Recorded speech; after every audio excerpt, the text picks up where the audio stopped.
Assalamualaikum warahmatullahi wabarakatuh. Perkenalkan, nama saya Rucita Melenia Udul Albab dari kelas Akuntansi Syariah 7C. Di sini, saya akan mempresentasikan proposal skripsi saya yang berjudul Pengaruh Faktor Demografi, Perilaku Keuangan, dan Sikap Keuangan terhadap Literasi Keuangan. Studi pada mahasiswa Akuntansi Syariah IAIN Surakarta. Bab 1 Pendahuluan, latar belakang masalah.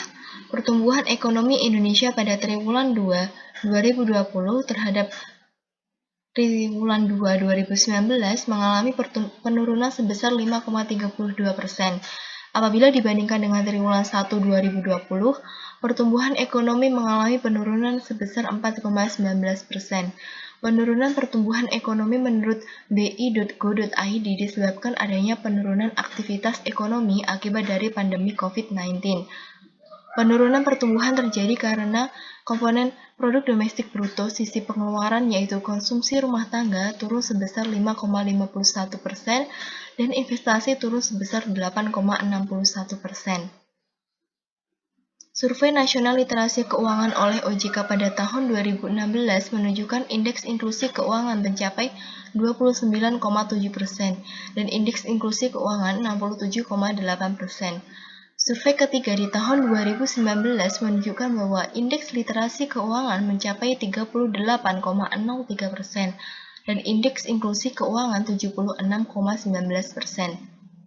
Berdasarkan hasil survei dari tahun 2016 sampai 2019 menunjukkan bahwa indeks literasi keuangan dan inklusi keuangan masyarakat Indonesia mengalami peningkatan sebesar 8,33% dan 8,39%. Namun, indeks literasi keuangan tahun 2019 menurut Channel Volpe tahun 1998 masih tergolong rendah karena nilainya kurang dari 60%. Selanjutnya, menurut survei OJK pada tahun 2013 menemukan bahwa literasi keuangan penduduk Indonesia yang termasuk kategori well literate hanya sebesar 21,8%, Certified Literate 75,69%, Less Literate 2,06% dan Not Literate 0,41%. Hasil survei menunjukkan bahwa masih banyak penduduk Indonesia yang mempunyai pengetahuan dan keyakinan terhadap lembaga keuangan serta produk jasa keuangan, termasuk fitur, manfaat dan risiko, hak dan kewajiban berkaitan dengan produk dan jasa keuangan. Akan tetapi, mereka tidak mempunyai keterampilan dalam menggunakan produk dan jasa keuangan. Indeks literasi keuangan pada kalangan pelajar dan mahasiswa berdasarkan survei OJK 2016 masih dalam kategori rendah, yaitu sebesar 23,4%, dengan indeks inklusi keuangan sebesar 64,2%. Sebagai mahasiswa yang akan menghadapi permasalahan baru, salah satunya permasalahan keuangan, Margareta dan Pambudi 2015 menyebutkan bahwa permasalahan keuangan yang sering dihadapi mahasiswa adalah sikap boros dan belum memiliki pendapatan sehingga beberapa mahasiswa masih bergantung kepada orang tuanya. Dengan demikian, literasi keuangan sangat penting dan diperlukan bagi mahasiswa untuk menghadapi permasalahan keuangan. Selanjutnya, rendahnya literasi keuangan mahasiswa dipengaruhi oleh beberapa faktor. Penelitian Gunardi 2017 menyatakan bahwa jenis penelitian jenis kelamin, IPK, tingkat pendidikan orang tua dan pendapatan orang tua berpengaruh terhadap literasi keuangan. Atika 2019 menemukan bahwa literasi keuangan dipengaruhi oleh jenis kelamin, usia, dan IPK. Sedangkan Gatot 2020 menyatakan bahwa usia, uang saku, dan perilaku keuangan berpengaruh terhadap literasi keuangan. Faktor pertama, jenis kelamin. Jenis kelamin diartikan sebagai perbedaan biologis dan fisiologis yang dapat membedakan laki-laki dan perempuan. Gunardi 2017 menemukan bahwa mahasiswa perempuan memiliki tingkat literasi keuangan yang lebih tinggi daripada mahasiswa laki-laki. Penelitian Suliswati 2019 menyatakan bahwa jenis kelamin berpengaruh terhadap literasi keuangan. Namun, hasil penelitian tersebut berbeda dengan penelitian dari Gatot 2020 yang menyatakan bahwa jenis kelamin ini tidak berpengaruh terhadap literasi keuangan mahasiswa. Selanjutnya, Suliswati 2019 menyatakan bahwa usia seseorang mengindikasikan bahwa banyaknya pengalaman masalah keuangan, sehingga semakin berpengalaman, maka pengambilan keputusan keuangannya juga semakin baik. Suliswati 2019 juga menemukan bahwa usia berpengaruh terhadap literasi keuangan. Gatot 2020 menyatakan bahwa semakin tinggi usia mahasiswa, maka tingkat literasi keuangan juga semakin tinggi. Hasil penelitian ini tidak sesuai dengan penelitian Gunardi 2017 yang menemukan bahwa usia ini tidak berpengaruh terhadap literasi keuangan mahasiswa. Selanjutnya, penelitian Margareta dan Pambudi 2015 menemukan bahwa mahasiswa yang memiliki orang tua dengan pendapatan rumah tangga lebih tinggi cenderung memiliki tingkat literasi keuangan yang tinggi pula. Pernyataan tersebut tidak sesuai dengan penelitian Gatot 2020 yang menyatakan pendapatan orang tua ini tidak berpengaruh terhadap literasi keuangan mahasiswa. Selanjutnya, uang saku. Uang saku merupakan salah satu sumber pendapatan orang tua yang berasal dari orang tuanya. Gatot 2020 menyatakan bahwa mahasiswa yang mempunyai uang saku bulanan sebesar lebih dari 2 juta rupiah memiliki tingkat literasi keuangan yang tinggi dibandingkan mahasiswa yang mempunyai uang saku bulanan kurang dari 2 juta rupiah. Pernyataan tersebut tidak sesuai dengan penelitian Nurhab 2018 di mana uang saku berpengaruh terhadap literasi keuangan. Wardani 2017 dalam penelitiannya menyatakan bahwa mahasiswa yang tinggal sendiri seperti kos atau kontrak mempunyai tingkat literasi keuangan yang lebih tinggi dibandingkan dengan mahasiswa yang tinggal bersama orang tua. Pernyataan tersebut berbeda dengan penelitian Gatot 2020 yang menemukan bahwa mahasiswa yang tinggal bersama orang tuanya memiliki tingkat literasi yang tinggi dibandingkan mahasiswa yang tinggal sendiri, seperti di kos ataupun kontrakan ataupun asrama. Selanjutnya, semester. Semester adalah satuan waktu yang digunakan untuk menyatakan lamanya proses kegiatan belajar dan mengajar dalam suatu jenjang pendidikan. Wijayanti 2016 menyatakan bahwa semakin lama mahasiswa menempuh perkuliahan, maka semakin baik pula tingkat literasi keuangan yang dimiliki mahasiswa. Suryadi dan Elvarosa 2017 menemukan bahwa lamanya studi tidak mempengaruhi literasi keuangan mahasiswa. Perilaku keuangan. Perilaku keuangan merupakan pendekatan yang menjelaskan bagaimana seseorang melakukan kegiatan keuangan yang dipengaruhi oleh faktor psikologi. Gatot 2020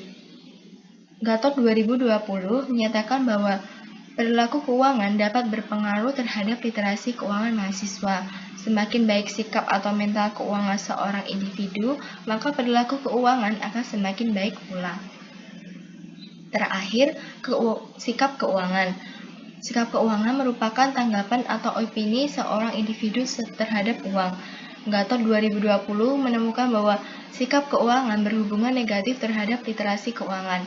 Hal ini menunjukkan bahwa rendahnya sikap keuangan maka literasi keuangan semakin meningkat pula. Hasil penelitian Darmawan dan Pratiwi menyatakan bahwa sikap keuangan ini tidak berpengaruh terhadap literasi keuangan mahasiswa. Selanjutnya, berdasarkan hasil pra-penelitian pada bulan September 2020 terhadap 15 mahasiswa akuntansi syariah menunjukkan bahwa 6 di antara mahasiswanya memiliki tingkat literasi keuangan yang kurang baik. Seperti dalam perencanaan keuangan, melakukan anggaran kebutuhan, dan biaya pengelolaan kebutuhan, serta menabung dan berinvestasi masih jarang dilakukan mahasiswa.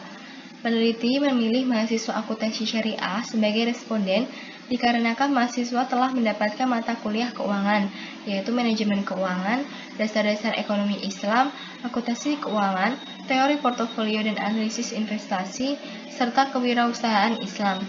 Mata kuliah tersebut diharapkan membantu meningkatkan literasi keuangan mahasiswa. Berdasarkan latar belakang masalah dan ketidakkonsistenan hasil penelitian terdahulu, maka penulis tertarik untuk melakukan penelitian yang berjudul Pengaruh Faktor Demografi, Perilaku Keuangan, dan Sikap Keuangan terhadap Literasi Keuangan, Studi pada Mahasiswa Akuntansi Syariah IAIN Surakarta. Bab selanjutnya yaitu identifikasi masalah. Berdasarkan latar belakang yang telah diuraikan sebelumnya, dapat diidentifikasi beberapa permasalahan. Yang pertama, satu tingkat literasi keuangan di kalangan Mahasiswa pada tahun 2016 masih rendah, yaitu sebesar 23,4%. Kedua, hasil survei menunjukkan 6 dari 15 mahasiswa akuntansi syariah memiliki tingkat literasi keuangan yang tergolong rendah. Ketiga, ketidakkonsistenan hasil penelitian terdahulu terkait faktor yang mempengaruhi literasi keuangan mahasiswa. Batasan masalah. Berdasarkan identifikasi permasalahan di atas, maka penulis menentukan batasan masalah. Yang pertama, objek penelitian adalah mahasiswa akuntansi syariah IAIN Surakarta tahun angkatan 2017 sampai 2019. Kedua, variabel penelitian yang digunakan adalah faktor demografi berupa jenis kelamin, usia, pendapatan orang tua, uang saku, tempat tinggal, dan semester. Perilaku keuangan dan sikap keuangan terhadap literasi keuangan mahasiswa akuntansi syariah IAIN Surakarta tahun 2017 sampai 2019. Rumusan masalah. Berdasarkan identifikasi masalah dan batasan masalah, maka dapat dirumuskan masalah sebagai berikut. Pertama, apakah terdapat pengaruh jenis kelamin terhadap literasi keuangan mahasiswa akuntansi syariah IAIN Surakarta? Kedua, apakah terdapat pengaruh usia terhadap literasi keuangan mahasiswa akuntansi syariah IAIN Surakarta? Ketiga, apakah terdapat pengaruh pendapatan orang tua terhadap literasi keuangan mahasiswa akuntansi syariah IAIN Surakarta? Keempat, apakah terdapat pengaruh uang saku terhadap literasi keuangan mahasiswa akuntansi syariah IAIN Surakarta? Kelima, apakah terdapat pengaruh tempat tinggal terhadap literasi keuangan mahasiswa akuntansi syariah IAIN Surakarta? Keenam, apakah terdapat pengaruh semester terhadap literasi keuangan mahasiswa akuntansi syariah IAIN Surakarta? Ketujuh, apakah terdapat pengaruh perilaku keuangan terhadap literasi keuangan mahasiswa akuntansi syariah IAIN Surakarta? Kedelapan, apakah terdapat pengaruh sikap keuangan terhadap literasi keuangan mahasiswa akuntansi syariah IAIN Surakarta? Selanjutnya, tujuan penelitian. Berdasarkan rumusan masalah di atas, maka dapat dirumuskan tujuan penelitian. Pertama, untuk mengetahui dan menganalisis pengaruh jenis kelamin terhadap literasi keuangan mahasiswa akuntansi syariah IAIN Surakarta. Kedua, untuk mengetahui dan menganalisis pengaruh usia terhadap literasi keuangan mahasiswa akuntansi syariah IAIN Surakarta. Ketiga, untuk mengetahui dan menganalisis pengaruh pendapatan orang tua terhadap literasi keuangan mahasiswa akuntansi syariah IAIN Surakarta. Keempat, untuk mengetahui dan menganalisis pengaruh uang saku terhadap literasi keuangan mahasiswa akuntansi syariah IAIN Surakarta. Kelima, untuk mengetahui dan menganalisis pengaruh tempat tinggal terhadap literasi keuangan mahasiswa akuntansi syariah IAIN Surakarta. Keenam, untuk mengetahui dan menganalisis pengaruh semester terhadap literasi keuangan mahasiswa akuntansi syariah IAIN Surakarta. Ketujuh, untuk mengetahui dan menganalisis pengaruh perilaku keuangan terhadap literasi keuangan mahasiswa akuntansi syariah IAIN Surakarta. Dan yang terakhir, untuk mengetahui dan menganalisis pengaruh sikap keuangan terhadap literasi keuangan mahasiswa akuntansi syariah IAIN Surakarta. Selanjutnya, manfaat penelitian. Yang pertama, manfaat bagi akademis. Pertama, memberikan wawasan kepada pembaca, tambahan informasi yang bermanfaat, serta menjadi referensi bagi penelitian selanjutnya dalam permasalahan di masa yang akan datang. Kedua, hasil penelitian dapat dijadikan bahan pertimbangan dan perbandingan dengan penelitian terdahulu. Kedua, manfaat praktis bagi peneliti, hasil penelitian dapat dijadikan referensi untuk penelitian selanjutnya. Kedua, bagi mahasiswa, hasil penelitian dapat dijadikan dasar pertimbangan dalam melakukan evaluasi terkait kemampuan mahasiswa pada bidang keuangan, khususnya literasi keuangan. Bab 2, landasan teori, kajian teori literasi keuangan. Otoritas Jasa Keuangan menjelaskan bahwa literasi keuangan tidak terbatas pada pengetahuan, keterampilan, dan keyakinan terhadap produk dan layanan jasa keuangan saja, tetapi sikap dan keuangan juga berpengaruh untuk meningkatkan literasi keuangan masyarakat. Literasi keuangan merupakan kebutuhan dasar setiap individu untuk menghindari permasalahan keuangan. Kesulitan keuangan dapat terjadi akibat dari kesalahan pengelolaan keuangan, misalnya kesalahan penggunaan kredit, serta tidak adanya perencanaan keuangan. Menurut Krisna, tahun 2020.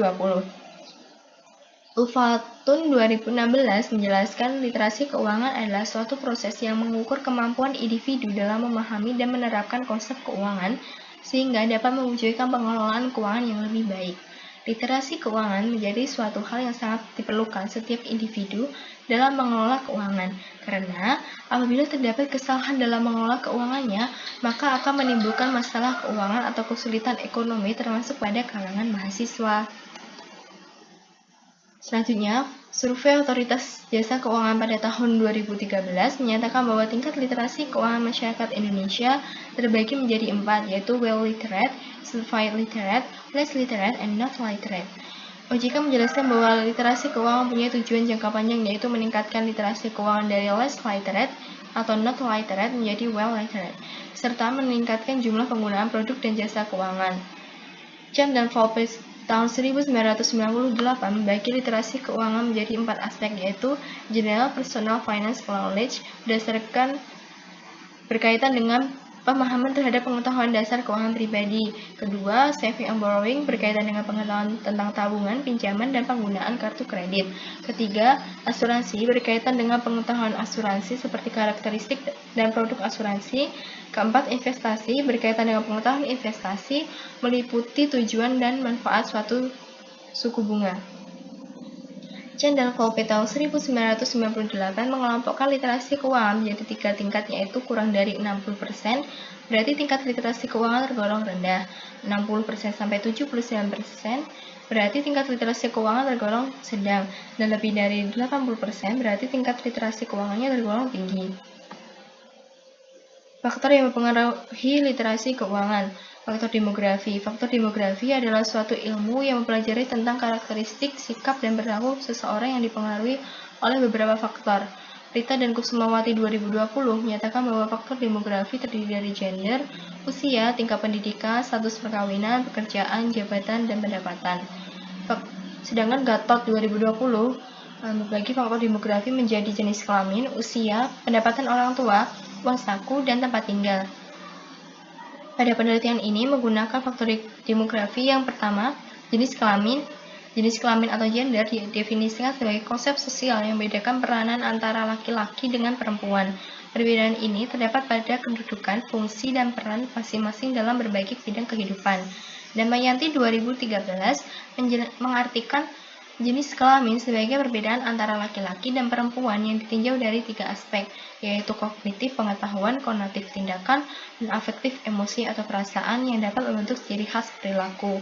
Dalam Al-Quran telah dijelaskan tentang perbedaan gender juga dibahas dalam firman Allah Quran Surat Al-Hujurat ayat 13 yang artinya, "Wahai manusia, sungguh kami telah menciptakan kamu dari seorang laki-laki dan seorang perempuan. Kemudian kami jadikan kamu berbangsa-bangsa dan bersuku-suku agar kamu saling mengenal. Sungguh yang paling mulia di antara kamu di sisi Allah ialah orang yang paling bertakwa. Sungguh Allah Maha Mengetahui, Maha Teliti." Selanjutnya, kedua, usia. Menurut Yusnita dan Abdi 2018, usia adalah batasan atau tingkat ukuran hidup yang mempengaruhi kondisi fisik seseorang. Usia seseorang menggambarkan banyaknya pengalaman yang diperoleh selama hidupnya. Suliswati 2019 menjelaskan bahwa mahasiswa senior cenderung mempunyai pengetahuan dan pengalaman yang lebih baik dibandingkan dengan mahasiswa junior, sehingga secara tidak langsung akan berdampak pada perilaku dan sikapnya dalam mengolah keuangan. Ketiga, pendapatan orang tua. Pendapatan merupakan jumlah penghasilan individu dalam periode tertentu, di mana besarnya penghasilan berdasarkan atas jenis pekerjaannya. Orang tua, menurut Kamus Besar Bahasa Indonesia, adalah ayah dan ibu kandung orang yang dianggap tua. Besarnya pendapatan orang tua memberikan pengaruh terhadap pola perilaku keuangan seseorang anak. Margareta dan Bambudi 2015 menjelaskan bahwa pendapatan orang tua memiliki hubungan dengan literasi keuangan mahasiswa. Selanjutnya, keempat, uang saku. Menurut Kamus Besar Bahasa Indonesia 5, uang saku adalah uang yang dibawa untuk keperluan sewaktu-waktu. Uang saku merupakan salah satu sumber pendapatan mahasiswa. Mahasiswa dapat melatih kemampuan mengelola keuangannya dengan mengelola uang sakunya agar dapat mencukupi kebutuhan selama perkuliahan. Dengan demikian, mahasiswa juga diharapkan dapat memanfaatkan produk dan jasa lembaga keuangan, seperti dengan menabung dan berinvestasi. Kelima, tempat tinggal. Tempat tinggal adalah tempat di mana kegiatan dilaksanakan. Tempat tinggal berbeda dengan domisili. Domisili adalah di mana seseorang memiliki alamat yang tetap atau sah secara hukum atau tempat tinggal yang permanen. Menurut Wardani 2017 menyatakan bahwa tempat tinggal merupakan tempat di mana mahasiswa tinggal selama perkuliahan. Mahasiswa yang tinggal sendiri seperti kos atau kontrakan akan memiliki tingkat literasi keuangan yang lebih tinggi jika dibandingkan dengan mahasiswa yang tinggal bersama orang tuanya. Keenam, semester. Semester adalah satuan waktu yang digunakan untuk mengetahui atau menyatakan lamanya proses kegiatan belajar dan mengajar dalam suatu jenjang pendidikan.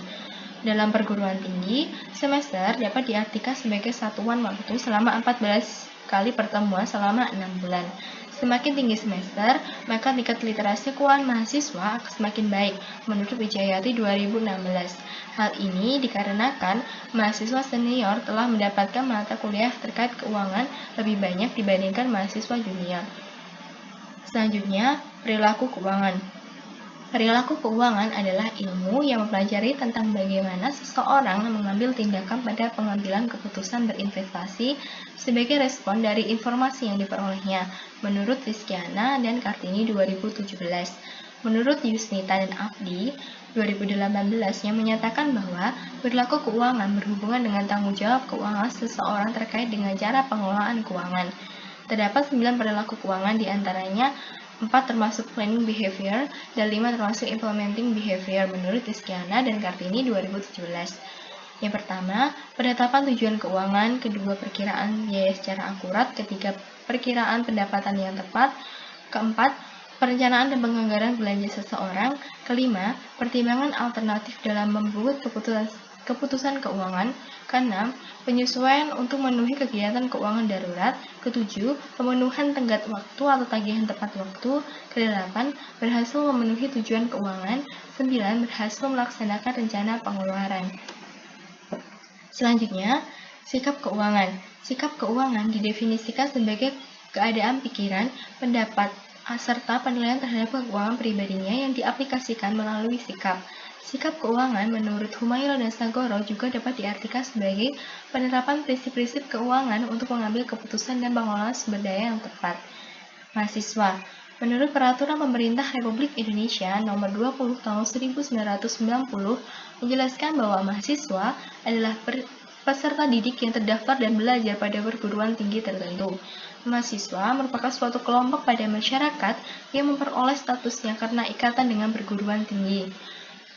Ataupun menurut Eptanasiti dan Muiz 2014, mahasiswa dapat didefinisikan sebagai calon intelektual atau cendekiawan muda dalam suatu masyarakat. Selanjutnya, hasil penelitian yang relevan. Pertama, Wijayanti, Krisvia, Agustin, dan Farida Rahmawati 2016 dengan penelitian yang berjudul Pengaruh Jenis Kelamin, IPK, dan Semester terhadap Literasi Keuangan Mahasiswa Prodi S1 Ekonomi Pembangunan Universitas Negeri Malang. Penelitian terkait literasi keuangan pada mahasiswa Prodi Ekonomi Pembangunan Universitas Negeri Malang tahun angkatan 2011 sampai 2014, hasilnya menunjukkan bahwa literasi keuangan mahasiswa yang tergolong tinggi.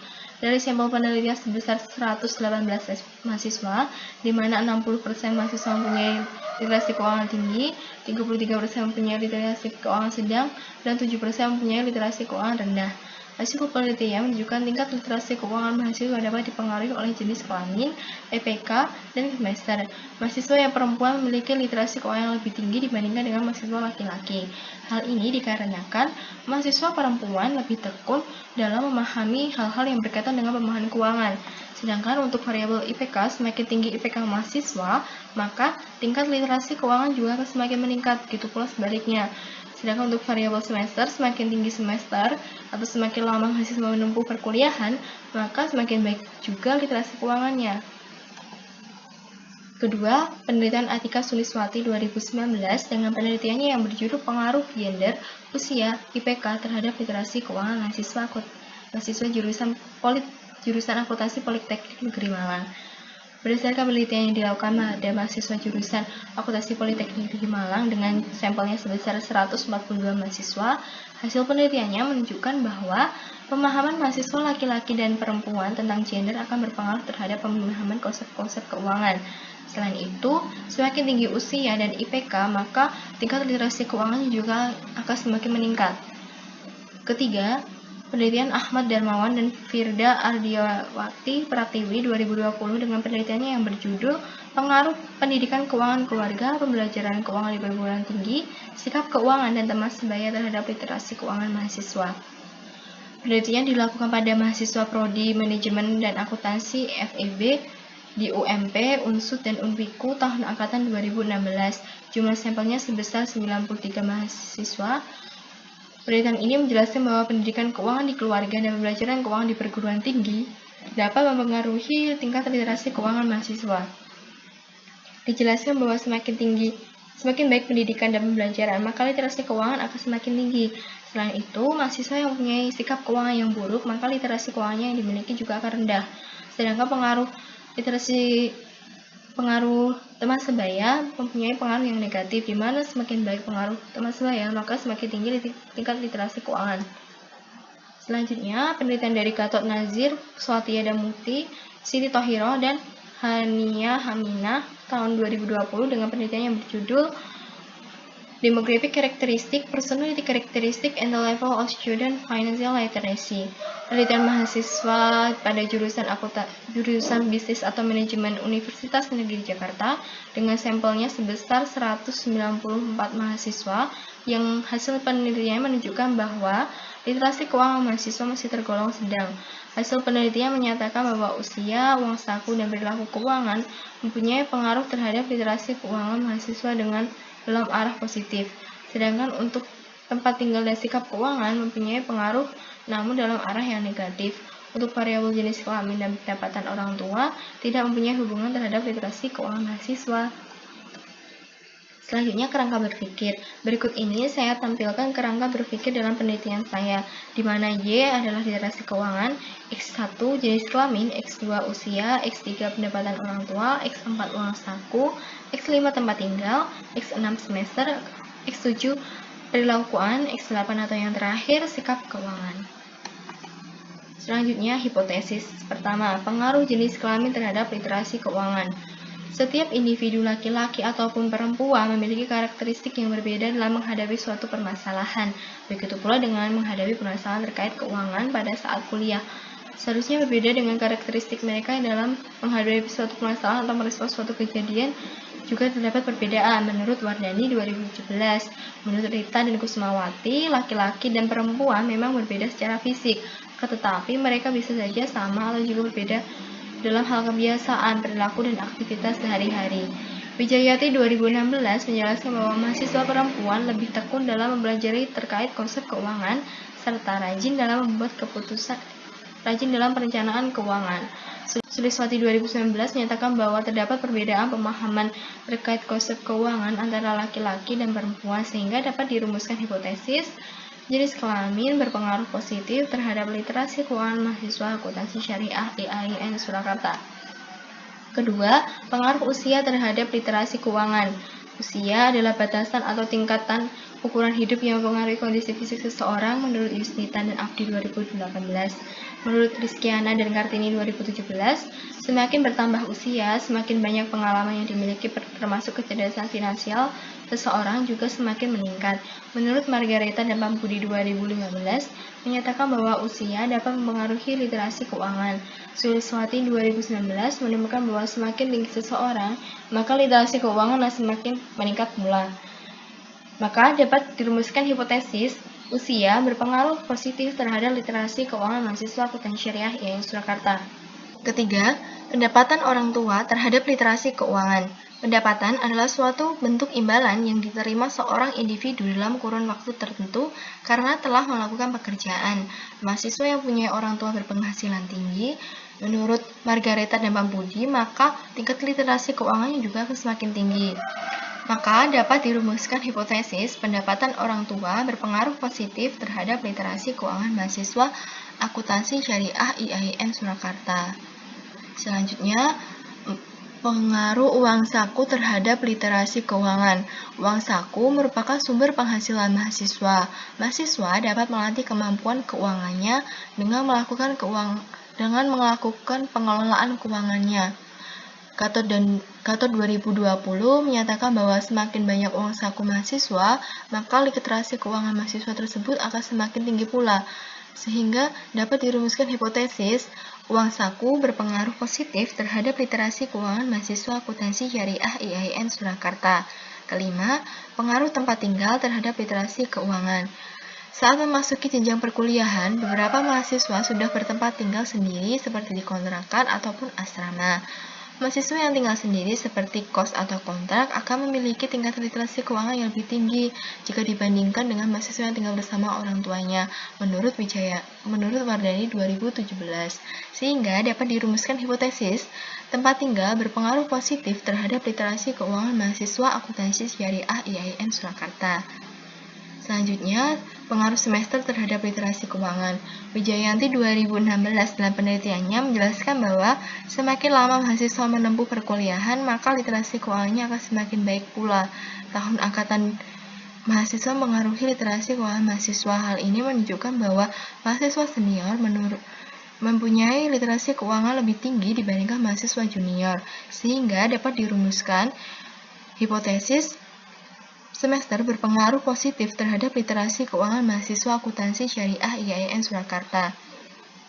Ketujuh, perilaku keuangan terhadap literasi keuangan. Perilaku keuangan yang sehat ditunjukkan dengan aktivitas perencanaan, pengelolaan, dan pengendalian keuangan yang baik. Menurut Rahmayanti 2019, perilaku keuangan berhubungan dengan tanggung jawab keuangan seseorang terkait dengan cara pengelolaan keuangan. Rahmayanti 2019 dan Gatot 2020 menjelaskan bahwa perilaku keuangan berpengaruh terhadap literasi keuangan, sehingga dapat dirumuskan hipotesis perilaku keuangan berpengaruh positif terhadap literasi keuangan mahasiswa akuntansi syariah IAIN Surakarta. Yang terakhir, pengaruh sikap keuangan terhadap literasi keuangan. Sikap keuangan didefinisikan sebagai pendapat dan penilaian individu terkait literasi keuangan. Menurut Rahmayanti 2019, sikap keuangan berpengaruh terhadap literasi keuangan, sehingga apabila sikap keuangan seseorang semakin baik, maka literasi keuangannya juga akan semakin baik pula, sehingga dapat dirumuskan hipotesis sikap keuangan berpengaruh positif terhadap literasi keuangan mahasiswa akuntansi syariah IAIN Surakarta. Selanjutnya, bab 3, metode penelitian. Pertama, waktu dan wilayah penelitian. Penelitian dilaksanakan pada mahasiswa Prodi Akuntansi Syariah IAIN Surakarta tahun angkatan 2017, 2018, dan 2019. Kedua, jenis penelitian. Jenis penelitian yang digunakan adalah metode kuantitatif. Pendekatan yang digunakan pada penelitian ini adalah menggunakan pendekatan survei atau metode riset dengan menggunakan kuesioner sebagai instrumen penelitiannya. Selanjutnya, populasi, sampel, dan teknik pengambilan sampel. Populasi. Populasi adalah wilayah generalisasi terdiri dari objek atau subjek yang mempunyai kuantitas dan karakteristik tertentu yang ditetapkan oleh peneliti untuk mempelajari dan kemudian ditarik kesimpulan. Menurut Sugiono 2011, populasi pada penelitian ini adalah mahasiswa Prodi Akuntansi Syariah IAIN Surakarta tahun angkatan 2017, 2018, dan 2019. Sampel. Menurut Sugiono 2017, sampel merupakan bagian dari wilayah dan karakteristik yang dimiliki oleh populasi tersebut. Sampel yang diambil harus betul-betul mewakili populasi. Sampel pada penelitian ini adalah mahasiswa Prodi Akuntansi Syariah IAIN Surakarta tahun angkatan 2017, 18, dan 19, sejumlah 180 mahasiswa. Ketiga, teknik pengambilan sampel. Teknik pengambilan sampel pada penelitian ini menggunakan non-probability sampling dengan metode kuota sampling. Menurut Sugiono 2001, sampling kuota merupakan teknik untuk menentukan sampel dari populasi yang mempunyai ciri-ciri tertentu hingga jumlah yang dikehendaki. Pada penelitian ini, setiap tahun angkatan diberi jumlah sampel yang diambil adalah 60 mahasiswa. Selanjutnya, data dan sumber data. Data primer. Data yang digunakan pada penelitian ini adalah data primer yang diperoleh dengan menyebarkan kuesioner kepada responden. Data ini merupakan hasil jawaban responden atas angka terkait dengan variabel-variabel penelitian. Kedua, data sekunder. Selain data primer, pada penelitian ini menggunakan data sekunder yang diperoleh dari sumber buku, artikel, berita, dan internet. Selanjutnya, teknik pengumpulan data, kuesioner. Menurut Sugiono 2011, kuesioner adalah teknik pengumpulan data yang dilakukan dengan cara memberi seperangkat pertanyaan atau pernyataan tertulis kepada responden untuk dijawab. Pada penelitian ini, kuesionernya dibagi menjadi dua bagian. Yang pertama tentang literasi keuangan, kedua financial attitude dan financial behavior. Pada bagian pertama, untuk mengukur literasi keuangan dibagi menjadi 4 aspek, yaitu general personal finance, yang terdiri dari knowledge, saving, insurance, dan investment, di mana masing-masing aspek terdiri dari 5 pernyataan. Untuk menjawab pernyataan, responden hanya memilih benar ataupun salah. Sedangkan untuk financial attitude dan financial behavior, responden dapat menjawab setiap dari pernyataan menggunakan skala Likert, di mana masing-masing bagian terdiri dari 10 pernyataan yang harus dijawab. Kedua, studi pustaka. Pengumpulan data dengan studi pustaka bersumber dari literatur atau referensi lain yang berhubungan dengan pokok pembahasan seperti buku, jurnal, internet, dan artikel yang dapat digunakan peneliti sebagai acuan untuk melakukan analisis dan pemecahan masalah yang terjadi pada penelitian. Selanjutnya, variabel penelitian. Pada penelitian ini dibagi menjadi dua variabel, yaitu variabel dependen dan independen. Variabel dependennya adalah literasi keuangan, sedangkan variabel independennya adalah faktor demografi yang terdiri dari jenis kelamin, usia, pendapatan orang tua, uang saku, tempat tinggal, dan semester, serta perilaku keuangan dan sikap keuangan.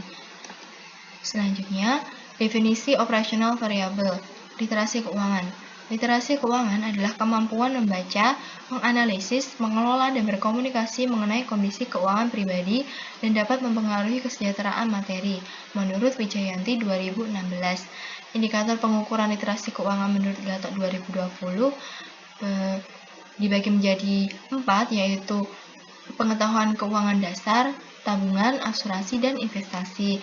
Sedangkan untuk tingkat literasi keuangan mahasiswa dibagi menjadi 2, yaitu tinggi dan rendah. Jenis kelamin. Menurut Ardriyadi 2015, jenis kelamin adalah perbedaan biologis dan fisiologis yang dapat membedakan laki-laki dan perempuan. Dalam penelitian ini, indikator yang digunakan adalah perempuan dan laki-laki. Selanjutnya, usia.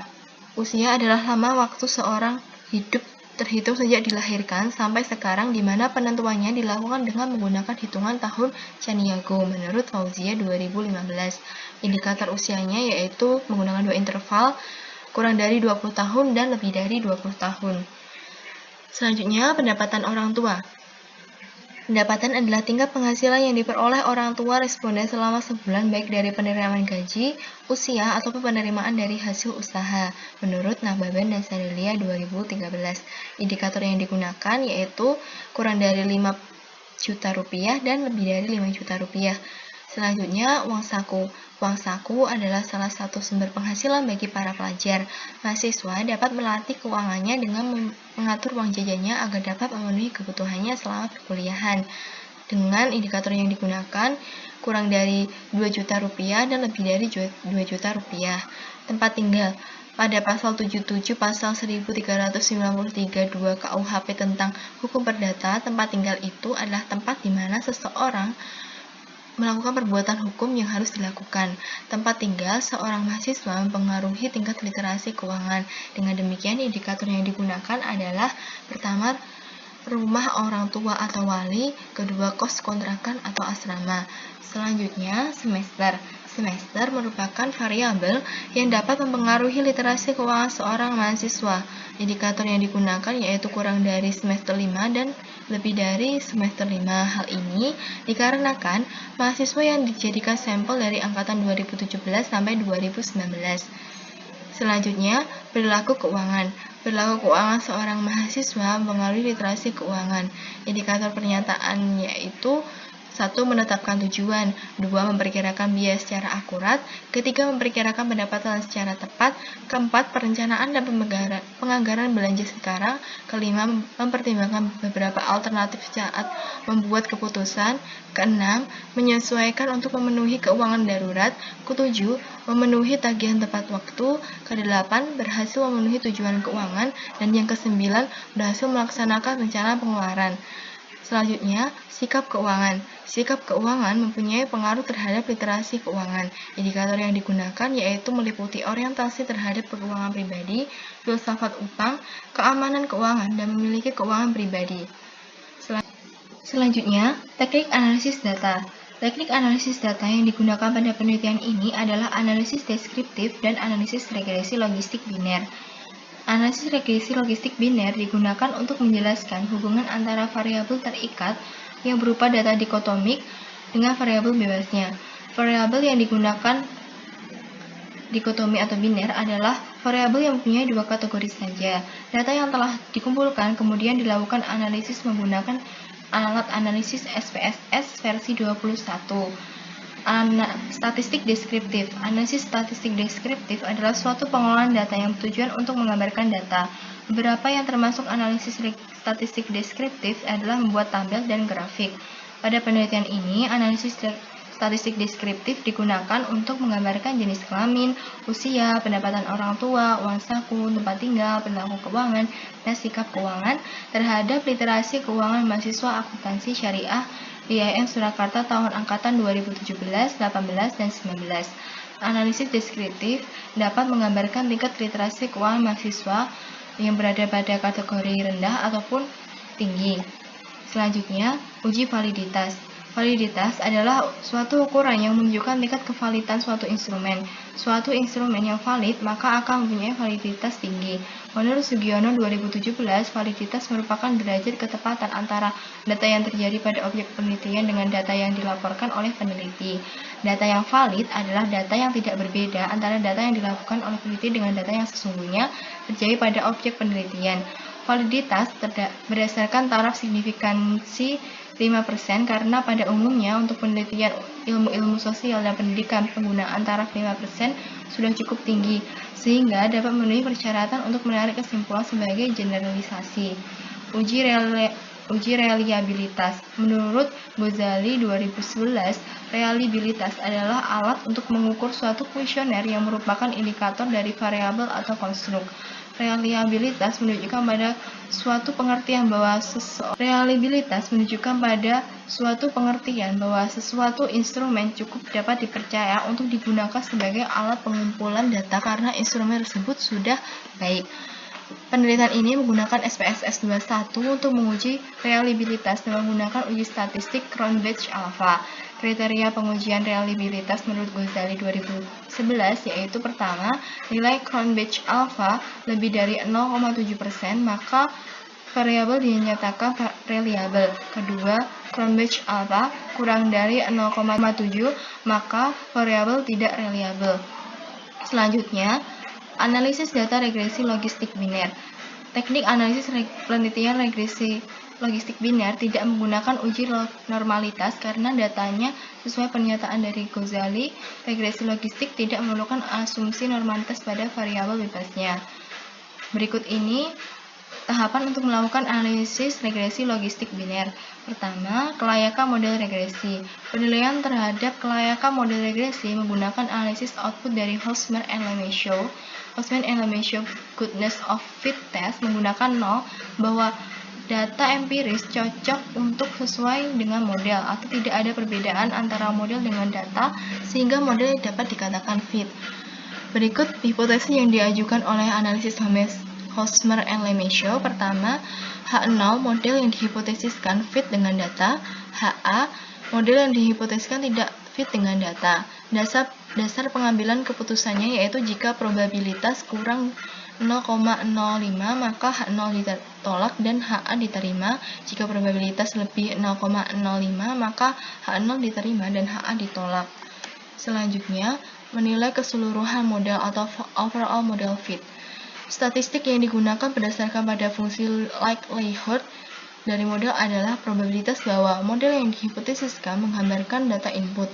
Pengujian dilakukan dengan mentransformasikan likelihood menjadi mean log likelihood. Output SPSS memberikan dua nilai mean log likelihood, yaitu satu untuk model hanya memasukkan konstanta dan satunya untuk model dengan konstanta dan variabel-variabel independen.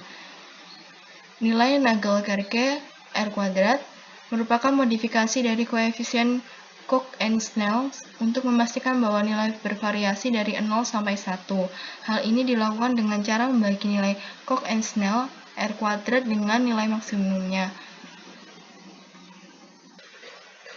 Uji hipotesis. Pengujian hipotesis menggunakan model regresi logit.